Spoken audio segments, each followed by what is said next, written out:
ओला dock YouTube channel को subscribe करें और बेल आइकॉन को दबाना मत भूलें। अस्सलाम वालेकुम, मेरा नाम डॉक्टर नरगिस तस्लीम बख्त है और मैं बख्श वेलबींग क्लिनिक इस्लामाबाद में एज आ मेडिकल स्पेशलिस्ट प्रैक्टिस करती हूँ।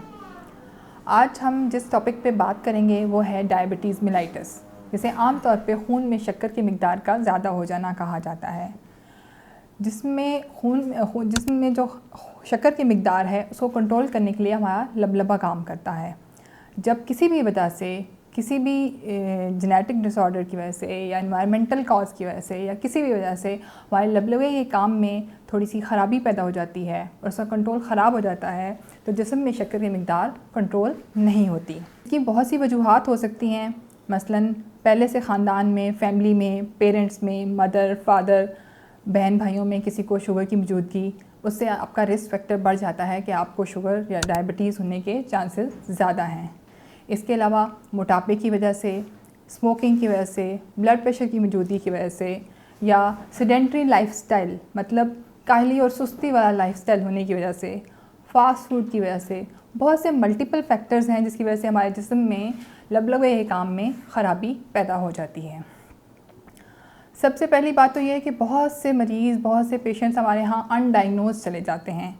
हमें तब तक नहीं पता चलता जब तक कोई छोटे मोटे सिम्टम्स आना शुरू हो जाते हैं। छोटे मोटे सिम्टम्स में टांगों में दर्द होना, थकावट का होना, सुस्ती का होना, नींद का गलबा होना और बाज़ का नींद में डिस्टर्बेंस हो जाती है कि नींद नहीं आती है, प्यास का ज़्यादा लगना, पेशाब की इन्फेक्शंस की वजह से बार बार पेशाब आना, ये सारी वजूहात इनिशियल सिम्टम्स में आ सकती हैं। और कुछ लोग इस वक्त भी तवज्जो नहीं देते और फिर हम कॉम्प्लिकेशन में लैंड करते हैं। कॉम्प्लिकेशंस में फालिज का हो जाना, दिल का अटैक हो जाना, पैरों में ज़ख़म का ठीक ना होना और बहुत ज़्यादा बढ़ जाना या गुर्दों में ख़राबी तक नौबत पहुंच जाती है। अब शुरू के सिम्टम्स में पहले पकड़ लिया जाए शुगर को या कॉम्प्लिकेशन पर पकड़ा जाए या उससे पहले इसकी स्क्रीनिंग कर ली जाए, उससे पहले हम असेसमेंट बना लें कि हमें शुगर हो तो नहीं सकती। वो लोग जिनके यहाँ रिस्क फैक्टर पाए जाते हैं, फैमिली में शुगर की मौजूदगी है, माँ बाप में, बहन भाइयों में, या कोई और रिस्क फैक्टर मौजूद हैं, मोटापा है, लाइफस्टाइल चेंजेस हैं, स्ट्रेसफुल लाइफ है, उन सबको अपनी शुगर की स्क्रीनिंग होनी चाहिए। पाकिस्तान के टॉप डॉक्टर्स के साथ अपॉइंटमेंट बुक करें, वो भी पेशेंट फीडबैक देखते हुए। लाखों लोगों की तरह पाकिस्तान के सबसे बड़े डॉक्टर नेटवर्क का फायदा उठाएं और आज ही ओला डॉक ऐप डाउनलोड करें। ओला डॉक, डॉक्टर का अपॉइंटमेंट आसानी से। और इस स्क्रीनिंग में सबसे पहले जो इनिशियल तरीन स्टेज आती है उसमें हमारा आता है प्री डायबिटिक रेंज।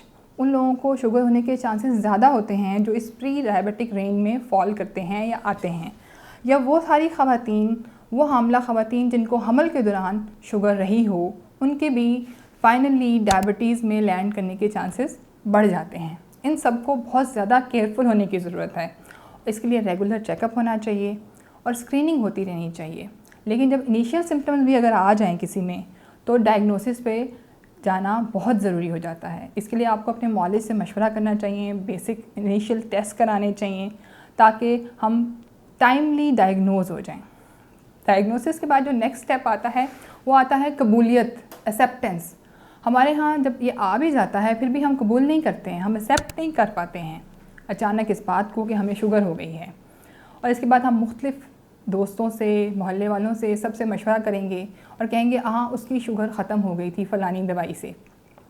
देखो, इसके बारे में, शुगर के बारे में सबसे इनिशियल बात समझना ये ज़रूरी है कि ये कंट्रोलेबल डिज़ीज़ है, नॉट क्योरेबल।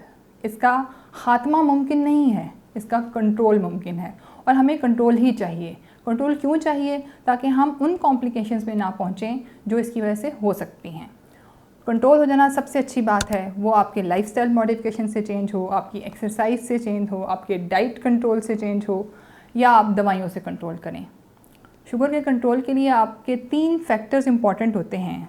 3 लोगों को बेसिक किरदार अदा करना पड़ता है।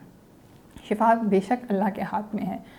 इसमें मरीज़ का अपना रोल, डॉक्टर का रोल और कंप्लायंस, रेगुलर चेकअप्स का रोल बहुत इम्पॉर्टेंट है। और इसमें सबसे पहली चीज़ एक्सेप्टेंस के बाद आती है आपकी लाइफस्टाइल मॉडिफिकेशन। आपको अपनी लाइफ को एक्टिवेट करने की ज़रूरत है। आपको सेडेंट्री लाइफस्टाइल, जिसमें हम काहली, सुस्ती कहते हैं, उसको चेंज करने की ज़रूरत है। आपको अपने काम खुद करना चाहिए। एक्टिव लाइफस्टाइल अपनाना चाहिए।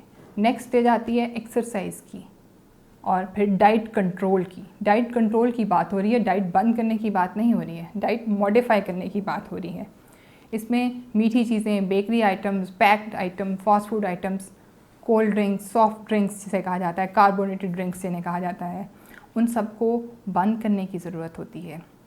और जब एक दफ़ा आपको डायबिटीज़ डायग्नोज हो गई है तो उसके बाद मीठे के नाम पे हर चीज़ बंद है। उसमें देसी चीनी, शक्कर, गुड़, शहद सब कुछ आ जाता है, ठीक है। उसके बाद नेक्स्ट स्टेप जो है वो है दवाइयाँ।